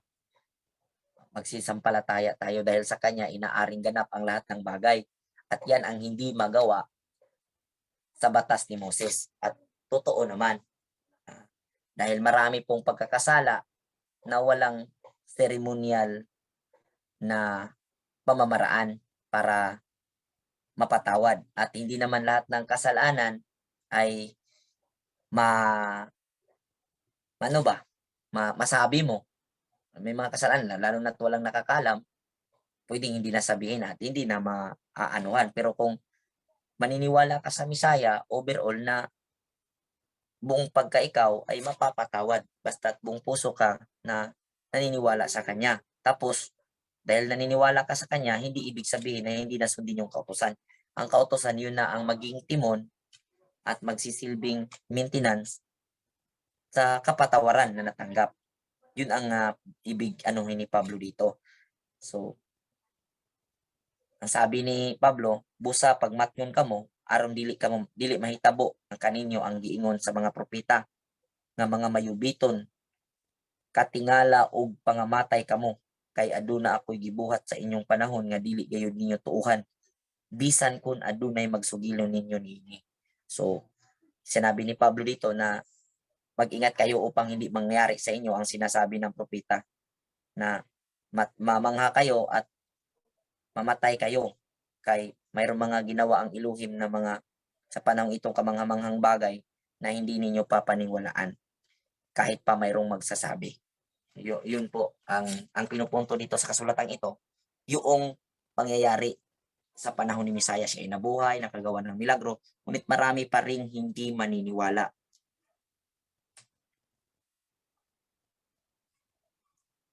At sa panahon din natin ngayon, mayroong sumisibol na pananampalataya na ang kamanghamanghang bagay na ginawa ng Elohim ay kanyang nilalapas tanganan dahil biruin mo, hindi na pinapaniwalaan yung ginagawa ng Misaya. Ang Elohim, although sa Elohim man yun, dahil command man yun ng Elohim na gawin ng Misaya, na ialay ang kanyang sarili para sa ikapagpapatawad ng mga tao, sa kasalanan ng mga tao, pero pinawalang bisa dahil mali po daw yun at libadura. Kaya itong sinasabi dito sa propeta ay nagaganap po ito sa iilan-ilan po sa atin na mga kaibigan natin dati at kaibigan pa rin natin ngayon, pero galit man sila sa atin dahil sa naniniwala sila sa kasinungalingan na sinasabi, hindi nila napapansin na kalapastanganan na ang katuroang iyon. Taliwas na taliwas sa ipinangaral ng mga apostol. So verse 42, sa pagpanggula na ni Bernabe sa sinagoga, gidapit sila sa mga tao sa pagbalik sa sunod adlaw ipapahulay aron sa isayan pa nila sila niining mga butanga. Nung natapos ang araw ng Sabat sa program, lumabas po sila Pablo at Bernabe at kinakausap po sila ng mga pinuno doon para sila ay babalik sa susunod na Sabat upang sila ay magsasabi tungkol sa mga bagay na hindi pa alam ng mga tao dito. Kaya inaimbitahan po sila sa susunod. So tuloy po natin. Ug sa natapos na ang tigom sa sinagoga, daghan ang mga Hudyo ug mga dili nga nakabig ngadto sa pinuuhan sa mga Hudyo ang misunod kang Pablo ug kang Bernabe. Ug gimaymayan nila ang mga tao ug gidasig sa pagpabilin diha sa grasya sa Elohim. At matapos po ang pagpapaliwanag ni Pablo at Bernabe, marami po na ang sanasalaysay dito, maraming naniniwala. At ang sabi ni Pablo at ni Bernabe, manatili, hinikayat niya na manatili sila sa grasya ng Elohim, which is yung grasya ng Elohim na tayo ay pinaniwalaan ang Misaya na ipinadala at napatay para sa kasalanan natin at yun ang grasya at dapat manatili tayo na maniniwala doon. Yun ang ini-encourage ni na Pablo at Bernabe. So verse 44, sa pagkasunod adlaw ipapahulay, hapit ang tanang tao sa lungsod, miadto aron pagpamati sa pulong sa Elohim. Sa pagkakita sa mga Hudyo sa daghang mga tao, nangasina sila og misupak sa gisulti ni Pablo og ilang gipakaulawan siya. No, baga naging sikat itong si Pablo at si Bernabe dahil na-amaze yung mga tao doon, gustong makinig sa salita na sinasabi ni Pablo tungkol sa Elohim. At yung nakita ng ibang mga Hudyo ay nagsilos dahil siguro ang tinitingnan dito yung kasikatan na ba. Kaya ang ginawa nila ay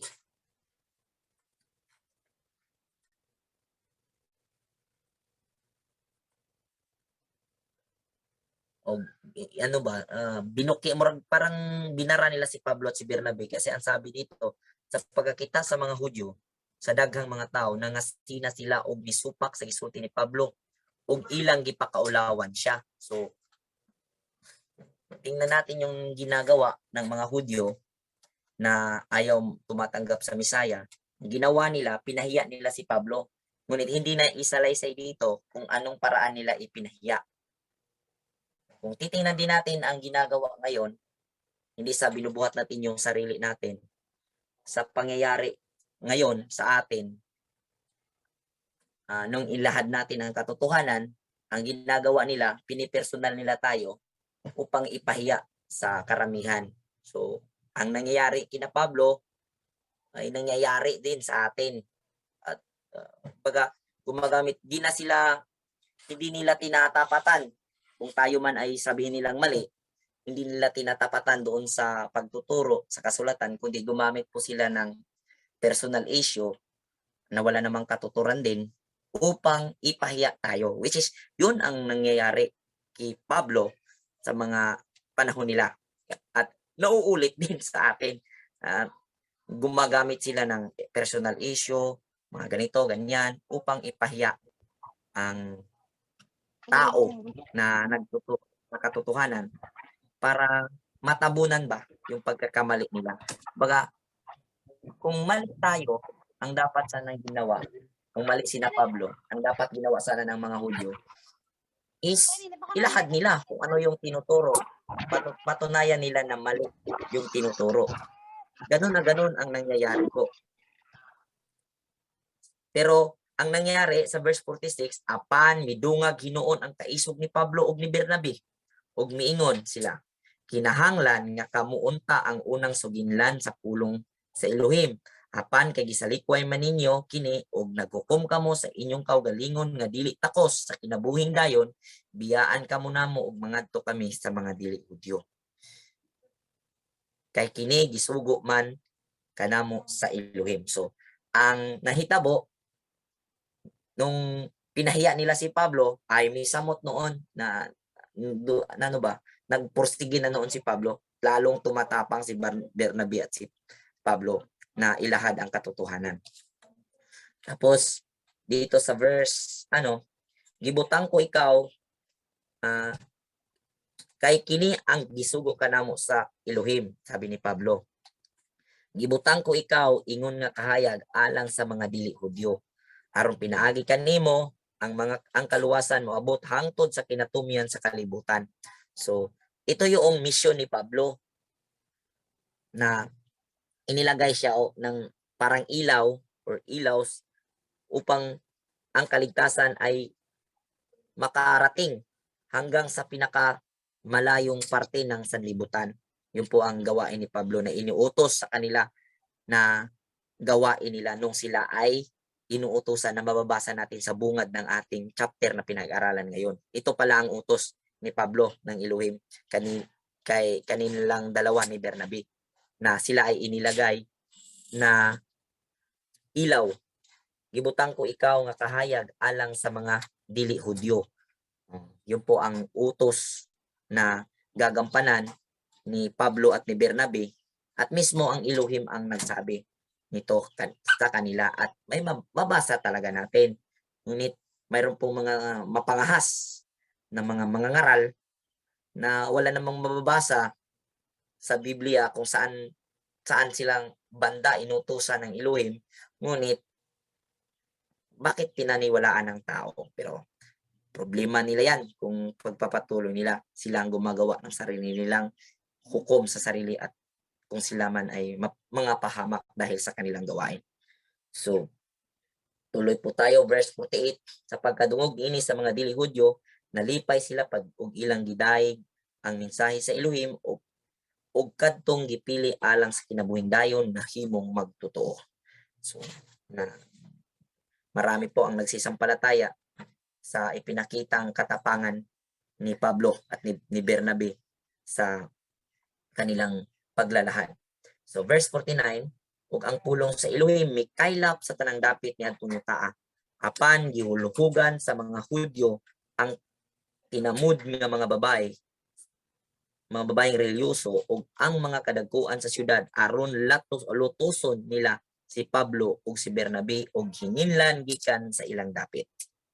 Dahil sa nabahala ang mga Hudyo na ayaw tumanggap sa Misaya, sa katuruan, ay gumagawa po sila ng pamamaraan upang mapalayas itong sina Pablo. Mayroong mga kilalang babae doon at yun ang kanilang hinulhugan ba para maging magalit ang mga tao upang mapalayas sina Pablo. So, nangyari sa verse 51, gitaktak ni Pablo ug ni Bernabe ang abog sa ilang mga tiil, bato kanila ug nipadayon sila sa Ikonyo ug nalipay pagayo ang mga tinun-an ug napuno sa espiritu nga balaan. So nung nagtagumpay itong mga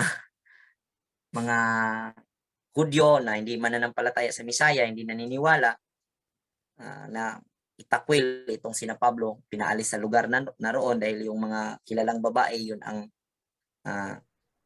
ginamit ng mga Hudyo, ay ginawa ni Pablo at ni Bernabe, pinagpag nila ang kanilang mga tsinelas laban sa kanila. So, kung babasahin natin sa Mateo, yung pagpagpag, yun pong pag ginawan po ka ng ganon ng isang alagad, ng isang apostol, maging ang mangyari ay wala ka ng tsansa pagdating ng araw. Kumbaga, na-condemn ka dahil kung pag-aralan natin muli yung nasa Matthew. So nakakatakot po na umabot sa punto na ipagpag ng isang alagad ang kanyang tsinelas laban sa kanila. Yun po. At kung gusto po kayo may idadagdag po kayo at may hindi po ako na puntuhan na mga salita dito, kayo po kung nakikita ninyo, anuhin po ninyo para po at ano po natin, maidagdag po natin sa ating nalalaman at natutuklasan ngayong araw na to. At kung mayroon mang hindi malinaw or hindi klarado na pagkasabi at naguguluhan po kayo at nalilito, sabihin niyo po at atin pong pag-usapan ng maano po.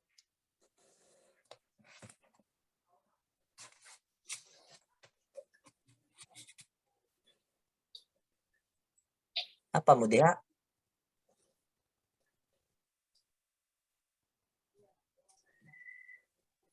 Hindi na po, bro. Yes, bro. Napadi ay. Sige, mainsuon, pangutana mo kunya kung namang ko'y wala Galog, kayo bro. na mapuntuhi nga kung hindi ko nabigyan ng punto na pangungusap diyan. Kung kayo po ay nakakakita, mayroon din po kayong idea, mayroong mga nakikitang posibleng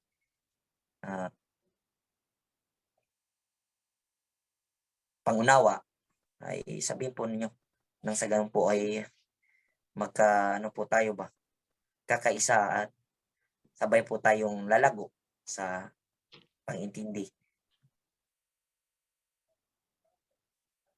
Kung may itatanong, magtanong, at kung may idadagdag, sige. Inom muna ako ng tubig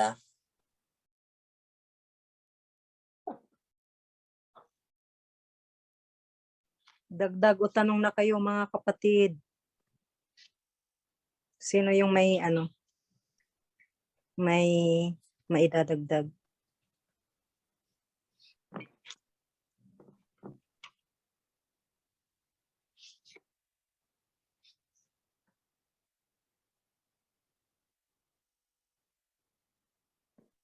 Sis LV, Sis Lani.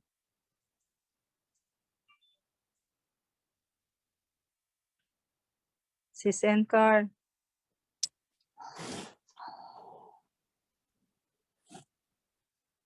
Sa akin po siguro itong kasi yung binabasa kong libro, yung binabasa kong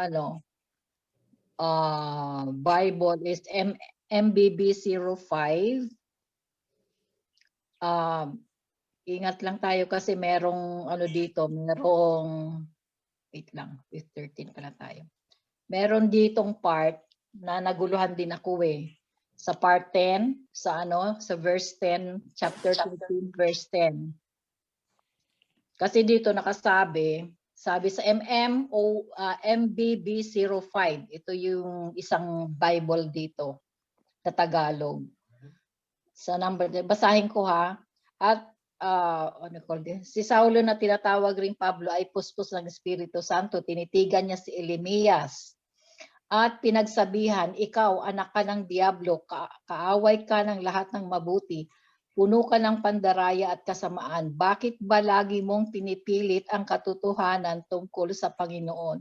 So parang na-question sa akin yun, ba't nagalit si Pablo na katotohanan naman sa Panginoon sinabi ni Elemias? So I went to another book sa ASND, iba pala yung pagkahulugan doon. Ang sabi sa 10, anak ka ng diablo, kalaban ka ng lahat ng mabuti, panay, pandaraya at panluloko ang ginagawa mo. Lagi mo na lang binabaliktad ang mga tamang pamamaraan ng Panginoon. So, pagka medyo sa akin lang na-advise lang na kapag naka-question nyo yung isang talata doon na medyo kakaiba siya, go to the other books. Kasi yun ang nakita ko doon sa MBB 05 na parang galit pa siya kay Elemias na ipinapangaral niya yung katotohanan ng Panginoon. Tapos samantalang dito sa ASND, yun pala binabaliktad niya yung katotohanan.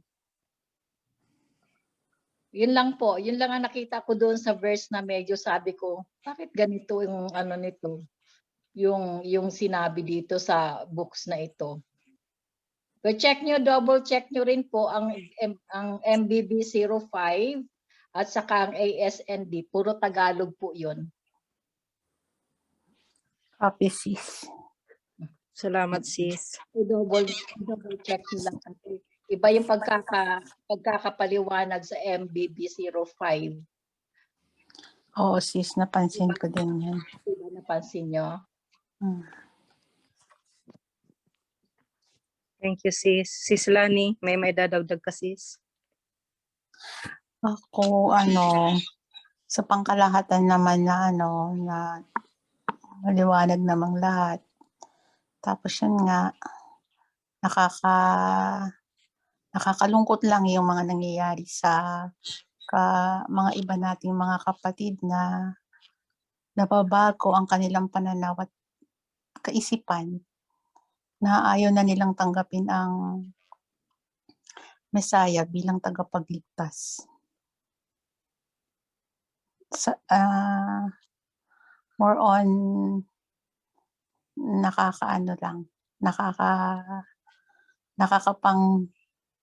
nalulungkot ako para sa mga ganong kaisipan ba nila.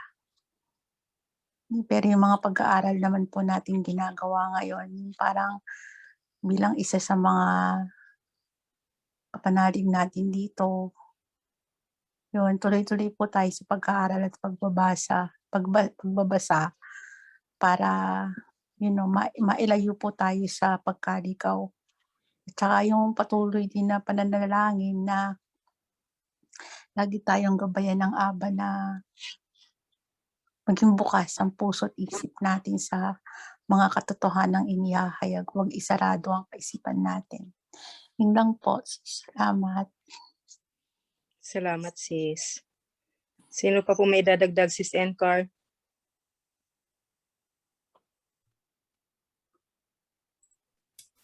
Ano po, ang maidagdag ko lang po dito, yung tungkol sa pagsisira nila ng katauhan ni Pablo. Kasi, di ba, ang sabi nga niya dito na lahat ng mga ginagawa niya ay iniutos sa kanila ng Panginoon. At bakit hindi nila nababasa ito na ito yung isang katibayan para maipakita na si Pablo ay puspos siya ng Espiritu, na siya ay talagang nalalayan ng ating Panginoon, ng ating alahayam. Kaya ang ganda ng mga salita niya dito na sabi niya, strengthen your faith. Sabi niya, tapos mag-encourage kayo sa bawat isa, sabi niya. Kaya bakit nila aalipustahin ang katauhan ni Pablo? Kaya ako'y kagaya ni Sister Lani, nalulungkot. Nalulungkot in the sense na hindi maganda yung pagtingin nila kay Pablo. Ayun po. Salamat, sis. Kasi ang nakasaad naman na dito sa kasulatan at madaming nababasa ang tungkol kay Pablo. Bakit nila sisipain ang books ni Pablo? Kasi nga yung unang sis Incar, yung unang, di ba, unang in-explain nila doon, hindi siya kasali sa 12 apostle. Kaya, para sa kanila, questionable yung mga writings niya. Pero na-commission din kasi siya, di ba sis? Kinumission siya talaga ng Messiah. Mission siya talaga, oo. Kaya di ba sinabing apostle of the Gentiles siya? Kasi wala namang ibang gumawa nun. Siya lang eh. O nga, kasama Tsaka nga pero sa kanya naka-appoint yun. At saka yung mga pagsasakripisyo ng mga apostol, itong mga gumawa ng New Testament na to, sisipain nila. Ang dami nilang mga sakripisyo, hirap. Hindi rin biro-biro ang hinarap ni Apostol Pablo. Buhay niya rin talaga yung naging katapat ng kanyang pamamahagi ng mabuting balita, ng kaligtasan sa pamamagitan ng Messiah. Isa pa sa nakita ko kay Apostle Paul. Nag-aral siya eh. 'Di ba? Nag-aral siya, meron siya na very siya pagdating niya sa equipped siya sa knowledge talaga. Lawyer kasi siya, sis.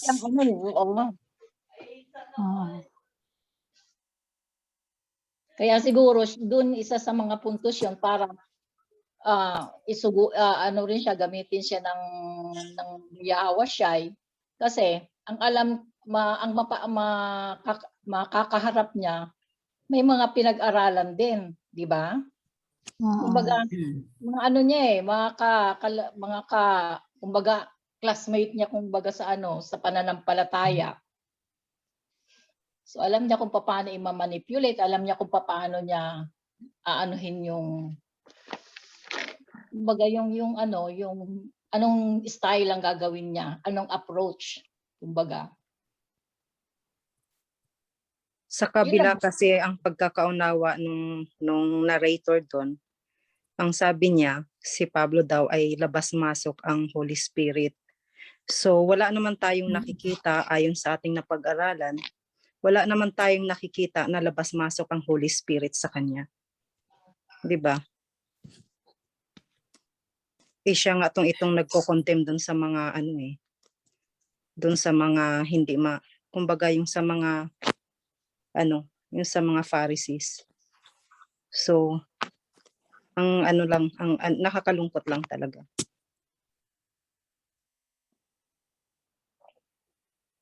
Wala naman nababasa na gano'n nga talaga, sis. Ito very ano to eh. Itong sa 13, doon sa Acts 13 nga, kalaban ka ng lahat ng mabuti. Lagi mo na lang binabaliktad ang tamang pamamaraan ng alahayam. So ngayon kung labas-masok ang ano ng Holy Spirit doon sa kay Pablo, bakit siya magsasalita ng ganyan?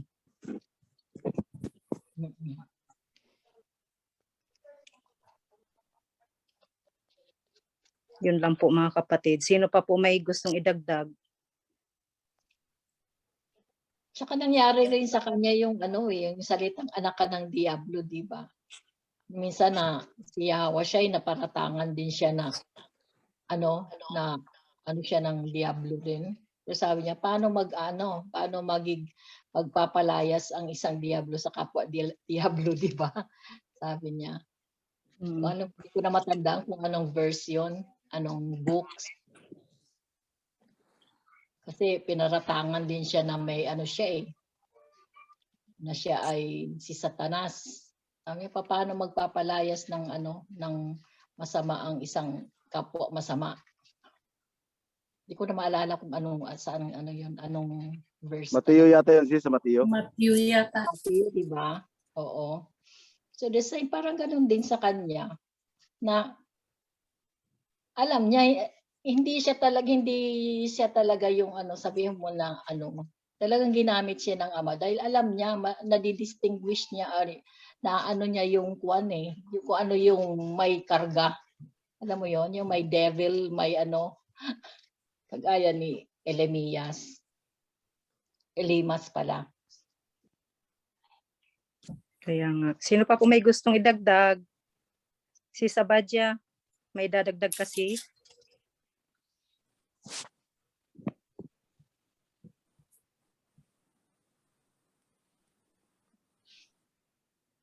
O baka nasa work siya.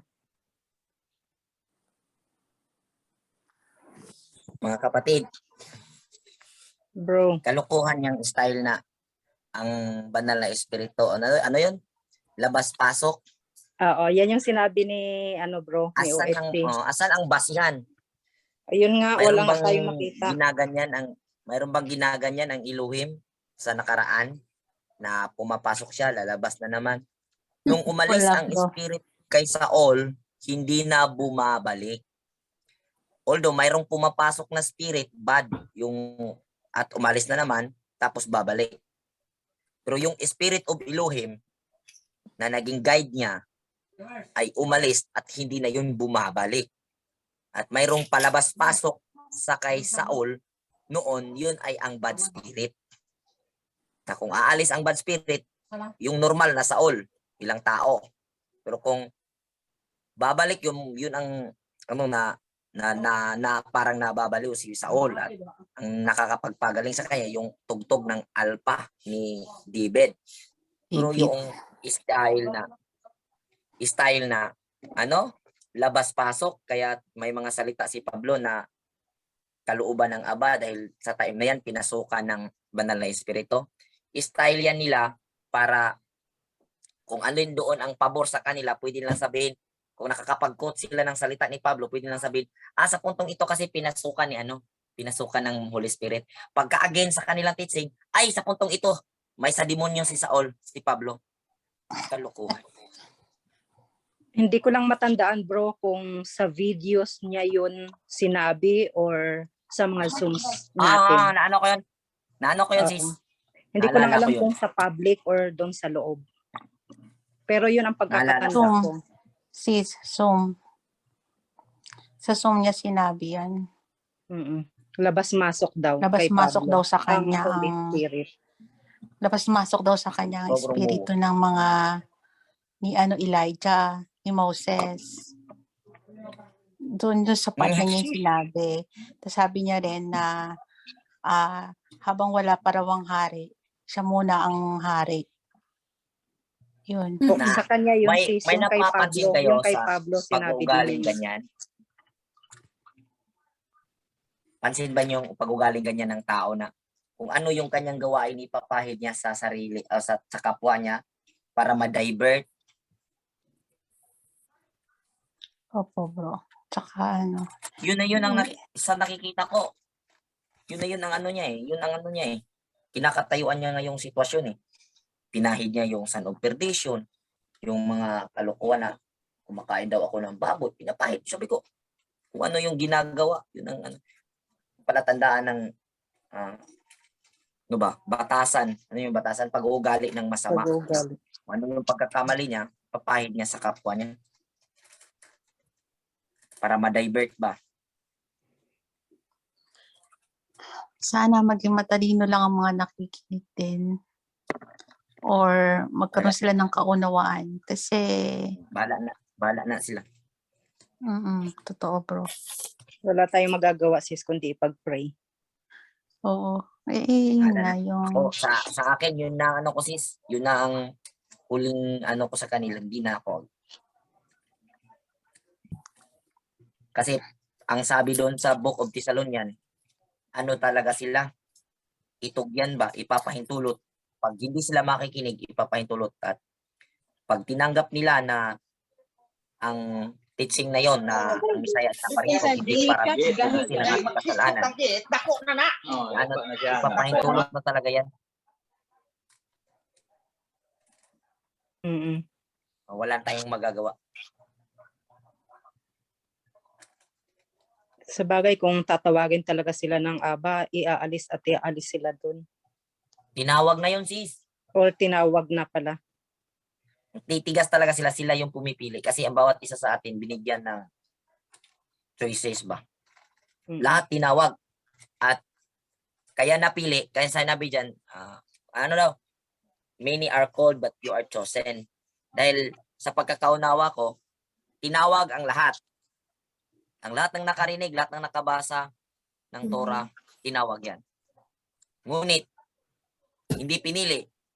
Dahil nung sila'y tinawag, hindi tumugon. Sa tamang pagkakaunawa. Kaya napili ang bawat isa dahil gumagawa. Kasi yung iba ring pagkakaunawa na pinili, sabi nila, kahit anong gawin mo, basta pinili ka talaga. Parang may medyo something ano po nun eh. Parang kung iisipin mo, kumbaga kung pinili pala ako, pwede ako gagawa ng kahit gawa ako ng kalukuhan, mangyari talaga ito ang mapunta ako sa kabutihan. Hindi. Nag-display lang ang Elohim, nagbigay lang ng dalawang pagpipilian mo palagi. Bawat hakbang mo, mayroon niyang katumbas na consequence. At nung nag-decision ka na pumunta ka dito, hindi ang Elohim ang pumipilit sa'yo, kundi ipinakita lang ng Elohim sa pag-iisip mo na ito yung maganda. At nang kataon din na nagdesisyon ka na hinakbangan mo na doon ka. Kaya sila, kung marinig nila yung ating pagpapahayag, nasa saan kanila ang desisyon kung tutugon sila. At kung hindi, sila ang gumawa ng sarili nilang kadahilanan sa ilang kamamatay nila.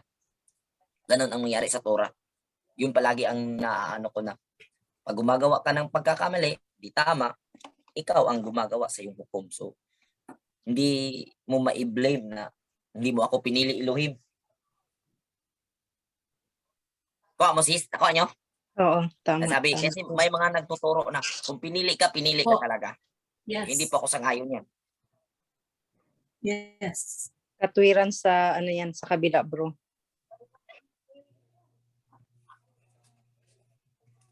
Tayo daw ay ang hindi mga magdidesisyon. pinili kasi umalis tayo. So sila ay mga pinili.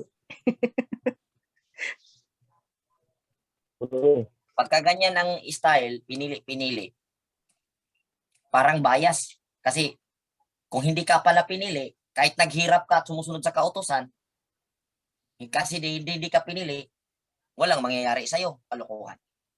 Kasi nakabase sa pinili. Lahat ng tao pinili ng Elohim upang bigyan ng karapatan na pumili. Yan. Kasi kung ipapairal natin na pinili, pinili. Parang bias kasi pag naghirap ka tapos di ka pala pinili, useless. Pero kung kahit gumagawa pa ka ng hindi tama, kasi pinili ka, mangyari talaga na maliligtas ka sa huling mga araw. Dahil, ano ba? Pinili. Mm. Hindi ganun eh. Oo. Kaya ka napili dahil nagdesisyon ka. Kaya na lang, ganito. Bigay ako ng illustration. Maraming candidates para sa, example, Olympic. Ang tournament is Taekwondo. Example, Taekwondo. Marami, ang tinawag, napakarami. Napakarami ang tinawag para maging participants na maging pilian para sa darating na tournament. At ang mangyari, napakarami. Practice, practice, practice.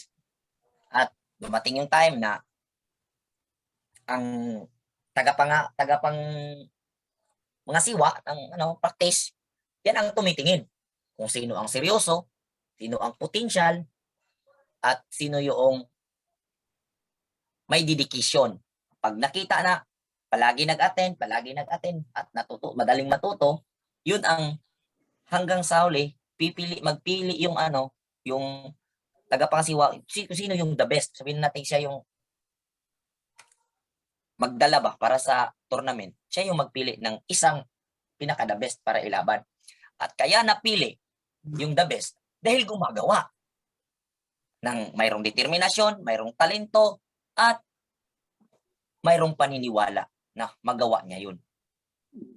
Yun po ang dahilan kaya pinili. So, kung tingnan po natin, hindi po oobra yung sinabi nilang pinili. Yung pinili. Na pinili ka dahil gumagawa ka. Hindi pwedeng pinili ka kahit hindi ka gumagawa.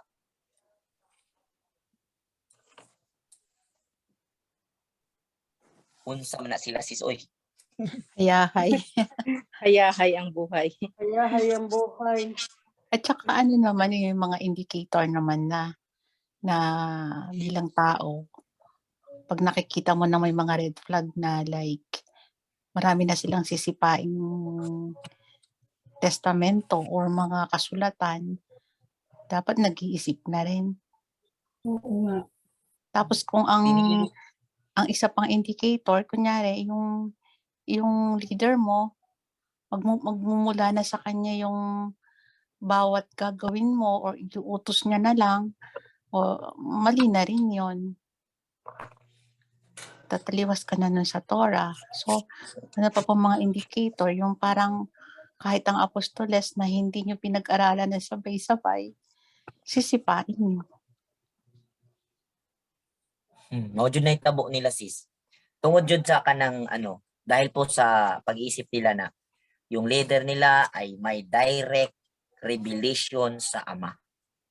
Kaya kahit anong sabihin ng leader nila na hindi sila nagtaka ba na pag ito sinabi ng leader, ito mababasa sa Mateo. Tapos i-justify yung kanyang tinuturo. Paniniwalaan. Pero pag mayroong binabali na mababasa naman sa Torah, naniwala din sila na hindi yun ang tama. So, ibig sabihin, hindi na sila naniniwala sa Biblia. Ang pinaniniwalaan nila, ang leader nila. Yun nga Dahil bro. kung sabihin ng leader nila, ito tama tong verse na to. Pag sabihin dito, mali to. Hindi, maikonsider sana natin kung kinokorek lang yung term. Yung termino ba ng pagkasabi? Kasi masasabi natin, mayroong lapses sa transliteration at sa pagsalin ng ibang wika. Pero kung o sa termino man lang. Pero kung buong buong sabi, ay, napaka na po niyan.